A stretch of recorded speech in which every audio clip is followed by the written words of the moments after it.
Hello, Scorpio. Ayan. So, today reading po is para sa'yo.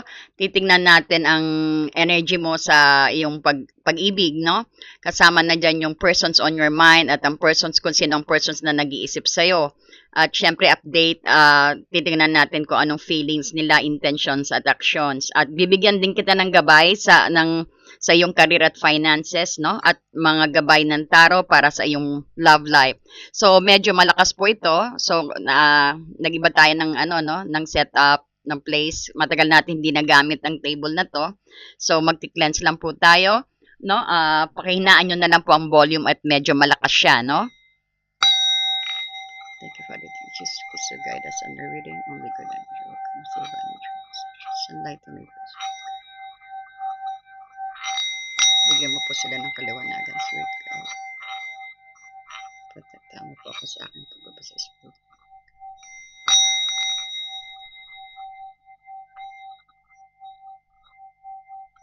I-cleanse po rin po ang kanilang lugar, Spirit, kanilang espasyo. Ayan, so malinis na rin ang inyong espasyo, no? So, let's go. So, titignan natin kung anong energy mo muna sa pag-ibig, no? Tingnan natin anong energy mo sa iyong love life. Kung ano nangyayari sa'yo, makikita rin natin yan.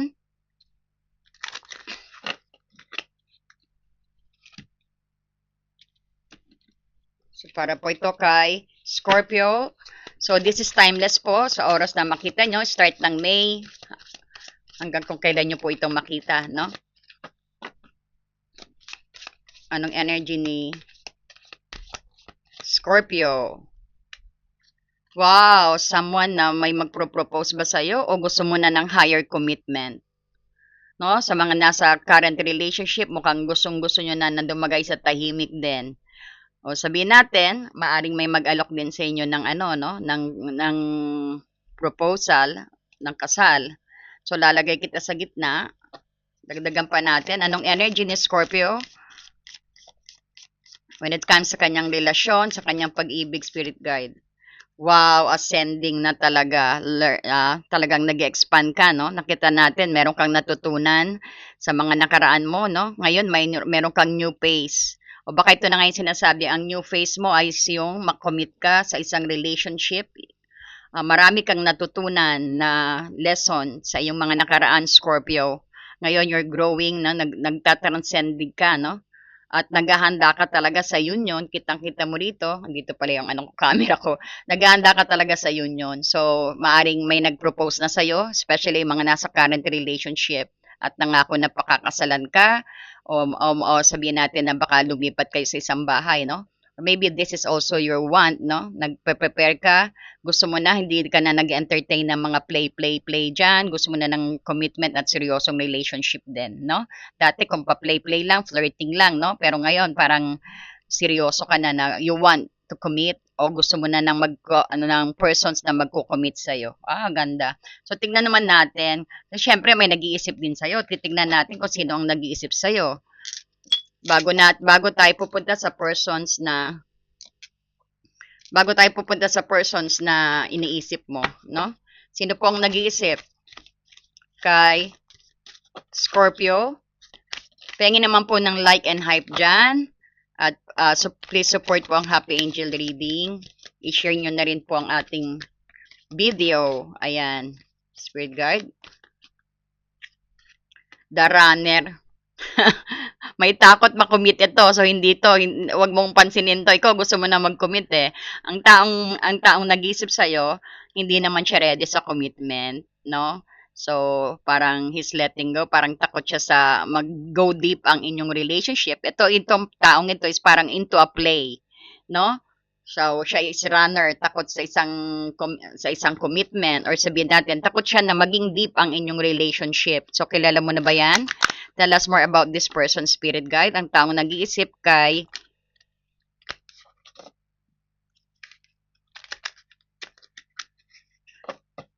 maaari rin sabihin natin persons mo yan. Iniisip ka rin siguro ng persons mo. Okay. Tignan pa natin ang nag-iisip kay Scorpio. Ang nag-iisip kay Scorpio, Scorpio, light-hearted, adapt, finding out change. Oh, may pagbabago. Things coming to light. Pero maliliwanagan siya. Mukhang ito na yung persons mo rin na iniisip mo. Things coming to light, magkakaroon siya ng transformations dito, no? Sa una, natatakot siya, pero ayun, no? Nagkaroon siya ng kaliwanagan. So, tignan naman natin na ang persons na nasa isip mo, baka siya rin yan, no? Nakita natin. Ang persons na nasa isip mo, ano ang energy ng persons na nasa isip mo, spirit guide? Love ka. Oh, maganda to. Kinikilig naman ako, Scorpio. Mahal ka niya. Ano ba yan? Parehas kayo na nagmamahalan. So, ready na, no? Talaga siguro baka nag-propose na. So, talaga mag-ano. So, mayroon din sabihin din natin, ang tao din na nag-iisip sa'yo, ang kumaga, wholeness siya, very affectionate. Sabi na, very selfless siya. Natuto rin siya ng self-love. This person is willing to give you unconditional love. Parehas kayo. So, pakasal na kayo. Ano pa po? Yan, no? Love ka rin niya. Ang taong persons na iniisip mo. No? Or nakapokus din siya sa self-love niya. Very affectionate na tao ito. Talagang attracted siya sa'yo. Girl with a snake, a charm or use, enable boundaries. So nakita natin, no? Baka one-man woman din to. Sabihin natin na you got lots of charm. Ang taong nag-iisip sa'yo, hindi niya pa rin pinapakita ang lahat.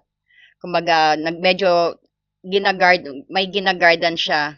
No? Ibig sabihin, baka siguro still need time na para mag-commit sa higher level, pero although na mahal ka niya, he can give you unconditional love. Pero ang the girl with a snake dito, maari rin na meron ding ano, no, kung babae ka man o lalaki, it doesn't matter. Pero parang nakita natin na pwedeng nagpuput siya ng boundaries. Nagpuput siya ng boundaries para hindi na magambala ang inyong relation kung nasa current relationship kayo, o siya, sabihin natin, nagsi-self-love siya. Ang persons na inisip mo, self-love muna siya. Sa mga, siguro mga no contact, nagsi-self-love muna siya. At hindi, at medyo may boundaries siya. Maybe nakapokus siya sa kanyang career, no? O sa mga nag-separate din, baka nakapokus din siya sa self-love. At medyo parang ginagarda niya ang puso niya, no? Para ayaw siguro masaktan. Kumaga, hindi pa rin niya sabihin natin, hindi niya pa pinapakita ang totoo niya, no?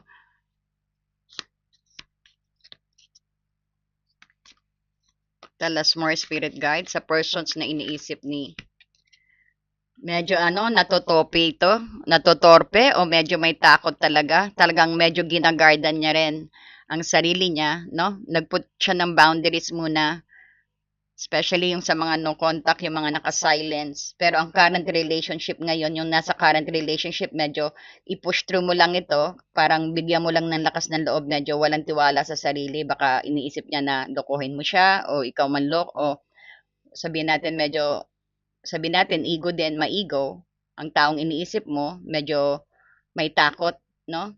Mukhang siya rin ang taong nag-iisip sa'yo rito. Nakita natin, no? May fear o parang mag-go deep, although na kaya kanyang bigyan ng unconditional love. So, nakikita nyo yung no? Tell us more about sa taong iniisip ni Scorpio. Medyo walang tiwala sa sarili, no? O mag-expect ka ng tatawagan ka rin niya, express niya ang love niya sa'yo, may message ka marireceive sa kanya, thinking of you. Especially to sa mga nasa current relationship, siguro ang reading natin ngayon, no? Kay Scorpio. Okay, so titignan natin, Scorpio, ang feeling ng persons mo, ang feeling ng persons na nag-iisip kay Scorpio, ang feeling ng persons kay Scorpio, ang feeling ng persons ng iniisip ni Scorpio, feelings at ano ang iniisip, ano ang iniisip, tingnan natin ang feelings at ano ang iniisip. Uy, anda ay bumagsak. Ayun,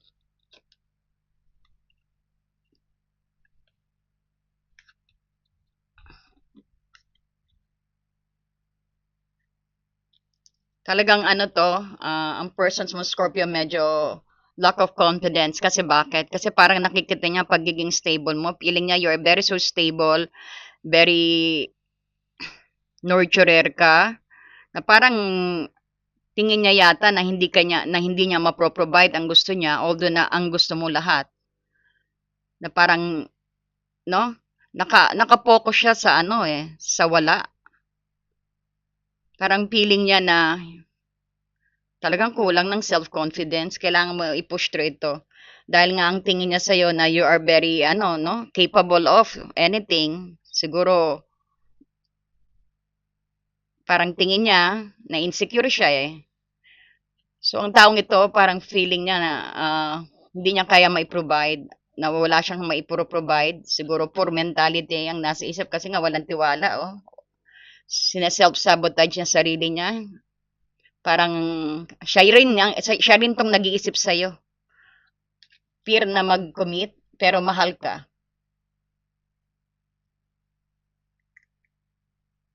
Walang tiwala pero wag kang mag-alala magbabago. So siya rin ang nag-iisip sa'yo.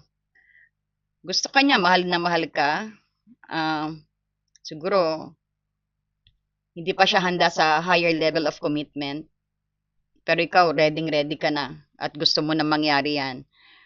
Parang dito 'no, medyo nakita mo very sad siya rito, naka-focus siya sa nawala o sa mga previous na alitan, agreement o sasabihin natin naka-focus siya sa ex din na parang hindi pa siya nakaka-move on.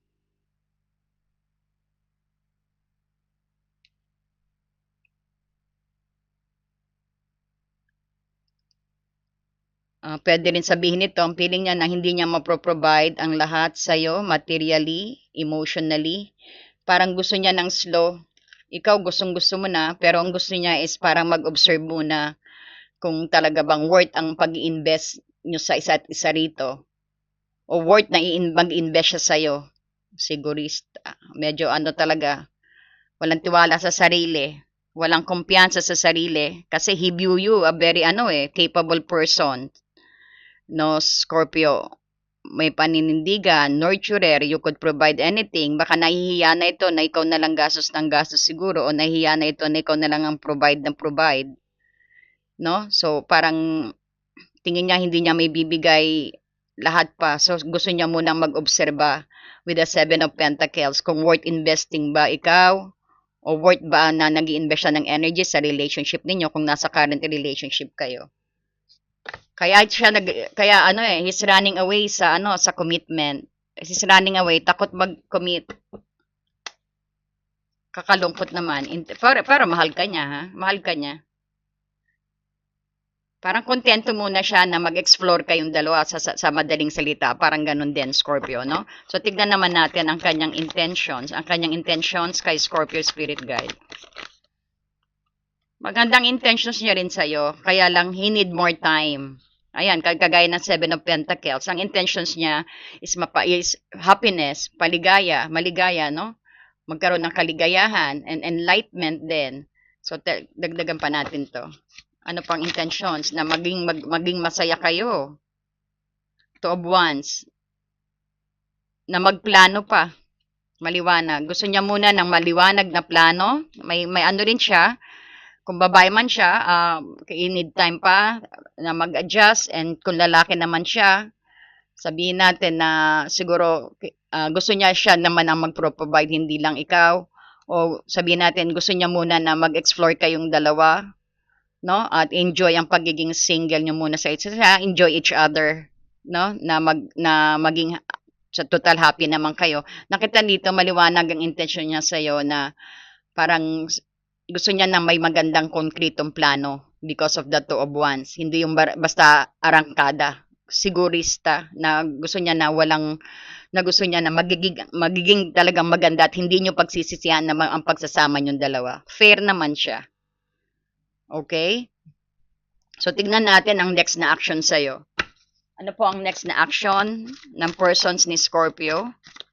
Anong next na action ng persons ni Scorpio? The Horn God, Emperor. Papakita niya na matatag siya. Ayun. So may gusto niyang mag-prove something sa gusto niya na siya ang na mag-handle ng inyong ng inyong relationship. Gusto niya na mag-build kayo ng strong foundations na hindi yung madalian. Gusto niya yung talagang kayo na, yung talagang kampeke, ano ba yung na walang mali o na hindi nyo pagsisisihan sa bandang huli. So, ipapakita niya na, next na actions niya is ipapakita niya na kaya kanyang i-provide ang gusto mo. Next actions niya, kaya kanya na ready na siya na mag-commit. No? Na kaya nyo mag-build ng sarili ninyong imperyo, ng sarili ninyong castle, ng sarili ninyong pundasyon. Maganda rin. Tama naman siya. O, di ba? Pero kayo pa rin, you have your own free will. So, tignan natin ang blockage, ang maaring worst scenario ninyong dalawa.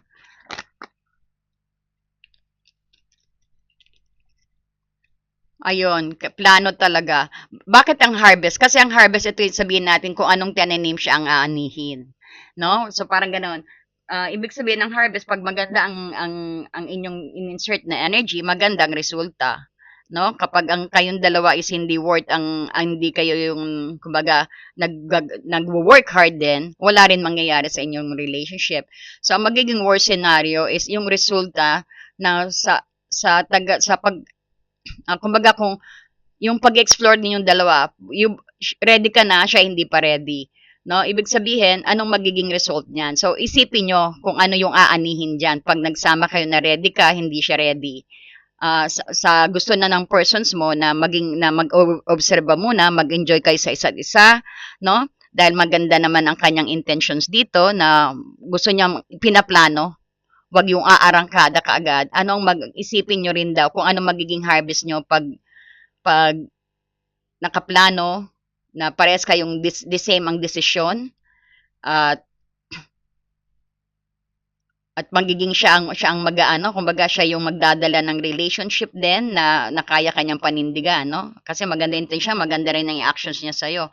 So, ang maging worst scenario dito na pag-usapan niyo kung anong pinaka-resulta sa na ready ka, no? Kumbaga yung choices mo kasi it will affect ang harvest, ang aanihin nyo, ang magiging outcome ninyo, nakukuha nyo, no? So, maganda. So, tignan nga natin ng outcome ng relationship na to. Yun ang outcome kung aarangkada kayo biglaan, hintayin muna natin na matanggal ang takot niya, no? At makita niya, hintayin mo muna siyang mag-adjust o mag-obserba o yung lalo pang patibayin ang kanyang nararamdaman sa iyo, lalo na kung bago-bago pa kayo, no? Kasi may new face ka rito, oh. May new face ka rito, ibig sabihin parang wait for the right timing na pares kayong handa. Nakukuha mo? So, tingnan natin ang outcome. Very tangible daw. Opportunity. No? Maraming opportunity ang relationship na to. No? Ibig sabihin, magiging abundance kayo. Ibig sabihin, abundance, full of vitality pag kayong dalawa. So, ang outcome natin, nakita natin, you will build a tangible relationship. No? Na nasusubukan nyo, you will try to make it, no? To work out on this, no? Kumbaga, you will grab this opportunity. So, maganda rin. Magiging positive din ang outcome na parang tingin natin na mag-aantay ka rin siguro rito para maging mas tangible, maging strong ang inyong foundation. Ayan. Bottom of the deck, Three of Chalice. Some of you, may reconciliations din tayo nakikita. Baka din may mag-invite sa inyo. Some of you din, baka may mag-invite sa inyong party or event. Kung wala pa kayong love dyan, baka ma-meet mo sa bar o sa inuman o sa isang party ang inyong persons, no? Ayan.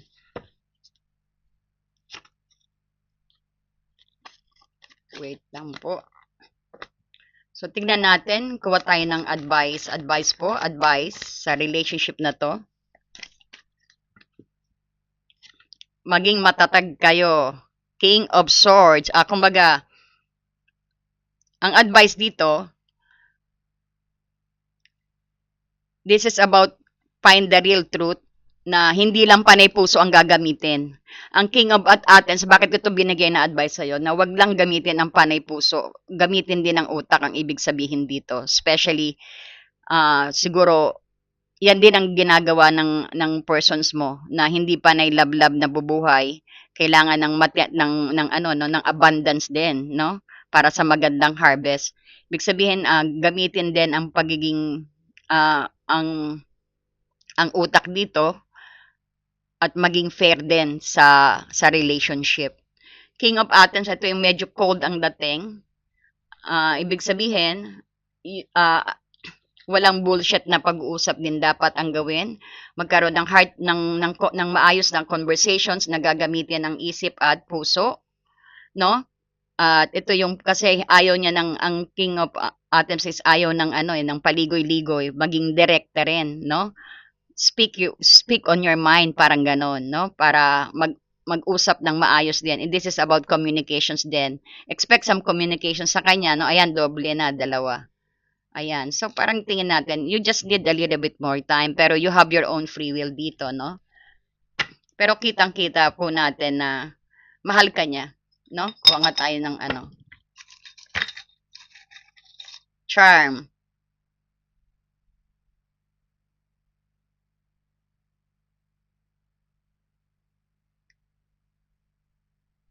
Tricyclion to, no? Tricyclion ba siya? Tricyclion. Ibig sabihin sa advance sulok ko ano man ang ano, no? Kayo at kayo pa rin pag kayo nasa ano, no? Pag kayo ay meant to each other. Kahit ano man yung ano ninyo, ang inyong pinagdadaanan. Sa bawat edge ng tricyclion na to, tricyclion ba siya? Hindi ko makita eh. Labo ng mata ko.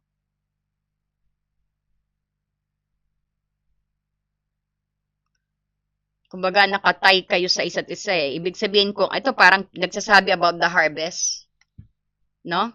Kayo lang din dalawa ang mag-aano, kahit ano maging experience ninyo, sa kabilang dulo, sa kabilang dulo, sa kabilang dulo, basta magkasama kayo, you still unite dito. No? Pero pag ganyan pag hindi nyo pag-aralan ang harvest, ang kumaga kahit saan anong mangyaring solution ninyo, kung hindi maganda ang desisyon ninyo o walang pagpaplano, ibig sabihin, kayong dalawa makakapekto sa harvest ninyo, no?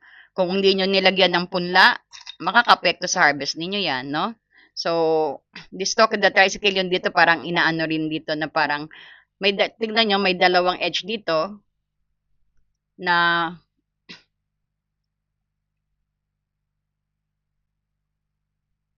may tatlong sulok sa stars. So, lahat ng mga na-experience ninyo, may purpose yan, no? May purpose din and it depends din sa kung anong harvest pag kayo man magkatuluyan o mag-decision. It depends on your decision, no? Na kailangan na maging maganda ang inyong punla din.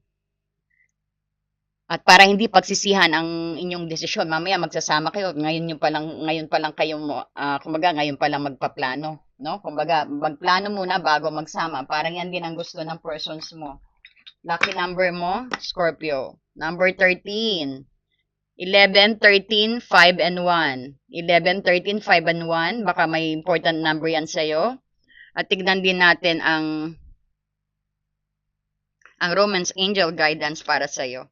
Romance Angel Guidance, Spirit Guide. Thank you, Father. Thank you, Jesus. Tingnan natin ano pa pong meron. Ano pa pong paparating para kay Scorpio. Scorpio, ayan, mag-flirt ka lang daw. Just keep on flirting on him or on her.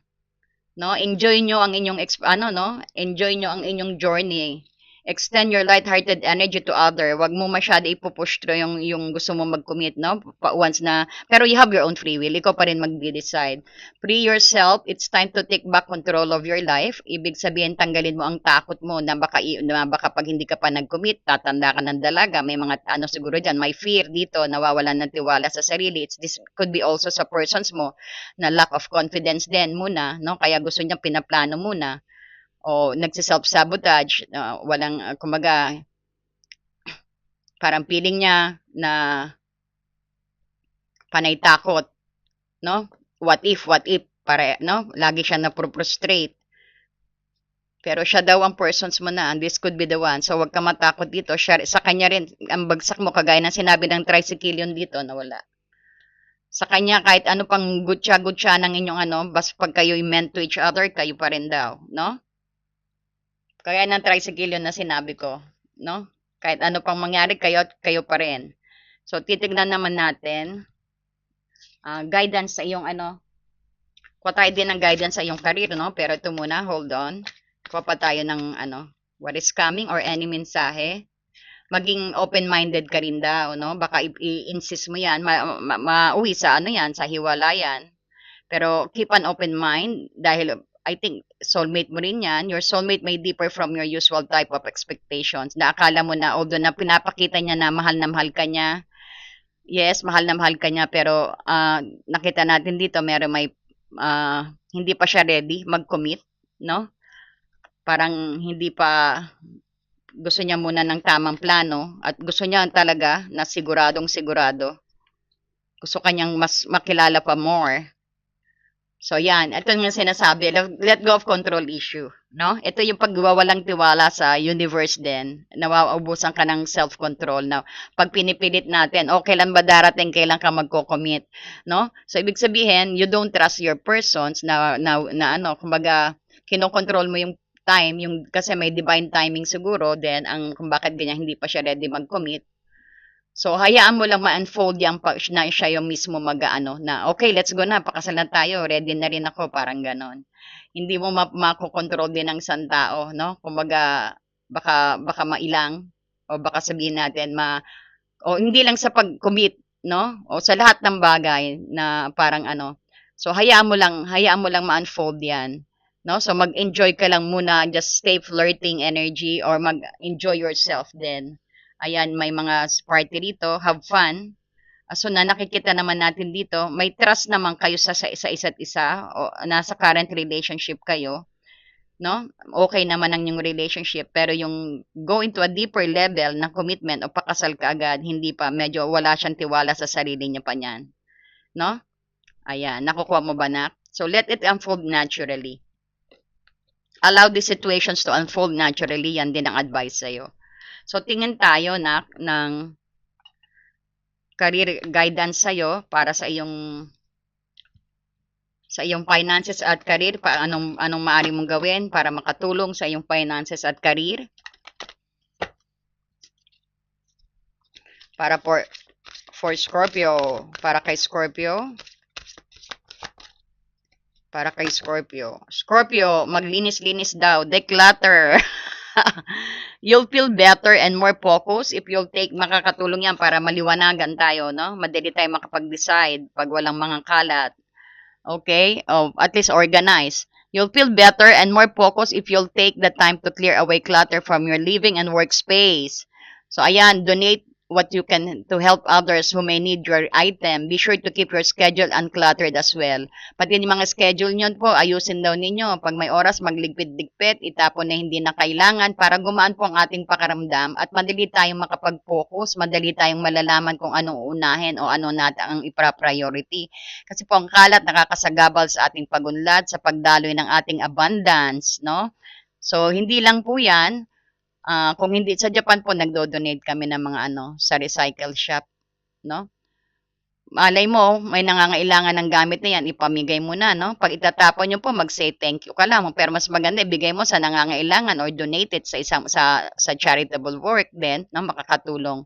At hindi lang yan, kailangan organize mo rin ang iyong mga schedule, organize your mind din, no? Mamaya may makalimutan kang meeting, no? May makalimutan kang responsibility na yan, makalat dyan, hindi ka na makapag-isip, hindi mo na alam kung nasan yung ledger mo, yung journal mo, no? So, ayan, maglinis, mag-declutter daw. Ayan, at yan, ang gaganda ang flow ng energy ng iyong abundance. So, nagustuhan mo ba, Scorpio? Pengin naman ng like and hype dyan and pahit na rin po ang notifications bell. So, kukuha din tayo ng time frame, kagaya na sinabi ko. So, ang time frame na to, kung anong sa petsang ito, kung anong darating sa buwan na to, bukod sa number na binigay ko, maari yung tayaan sa loto. Hindi, biro lang. Ito, yan, may times of life. Ibig sabihin, this could happen as soon as possible then na gusto mo siyang mag-commit. No? So, it depends sa yung energy o it depends din sa work hard mo. Kasi he could be, siya na nga rin daw ang makakatuluyan mo eh. Kitang-kita rito eh. So, you reflect the world reflects you. Ibig sabihin, good times happen kapag mataas ang frequency mo, kapag magandang iyong energy. There's a lot of good things na paparating sa'yo. It doesn't matter the time. Basta magandang frequency mo, ang pananaw mo sa buhay, you have a positive mindset, no? You're gonna have a very happy life, no? At kung masaya ka, malungkot ka, naapektuhan ng mundo, ang worlds, no? Kung masungit ka, masungit na rin yung sa labas mo, mga kaibigan mo. Kung usosero ka, usosero na rin yung mga nasa kapitbahay mo. Parang ganon. Nagre-reflect. So, pakita mo na try to be more positive na kaysa yung mga negative. Parang ganon din.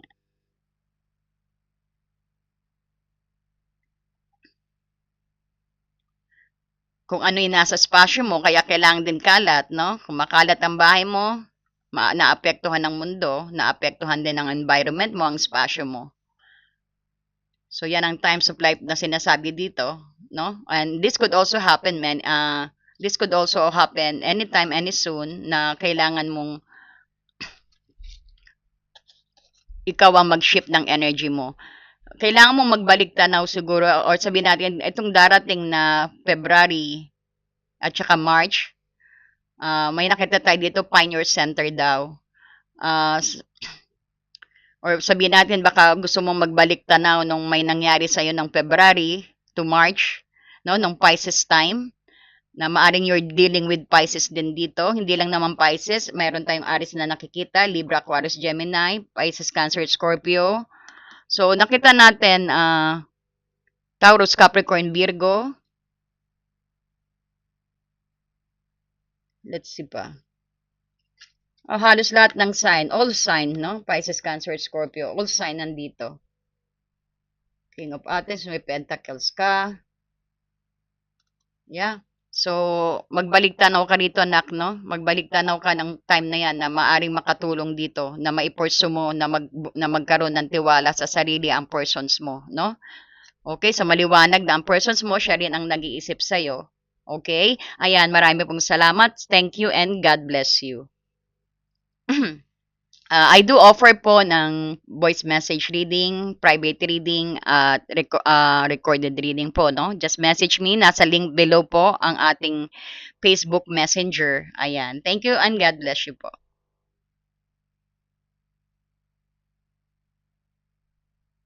Dear friend, have you ever felt so stuck, hurt, or hopeless that you knew something had to change, but you didn't know how things would work out? A time when you could have really used more insight and guidance, or at least a new way to nurture yourself and bring a little more peace into your life. We all struggle with our own issues, self-defeating patterns, and conditioning, all of which color our views of ourselves and the world, whether we're aware of it or not. Add in the chaos of modern life, and it makes sense that you might not know what to do, where to turn, or even what's holding you back. But what if you had a tool that could help you not only relieve stress and anxiety, but also help you focus on self-care and get clear on what blocks your way to living the life you truly want and deserve? In HAR, everything will be revealed to you. In HAR, you will be inspired, enlightened and empowered. Mahal kong kaibigan, naranasan mo na bang mapagod, nasaktan, o nawalan ng pag-asa na alam mong may kailangang baguhin, ngunit hindi mo alam kung paano mangyayari ang... Dear friend, have you ever felt so stuck, hurt, or hopeless that you knew something had to change, but you didn't know how things would work out? A time when you could have really used more insight and guidance, or at least a new way to nurture yourself and bring a little more peace into your life.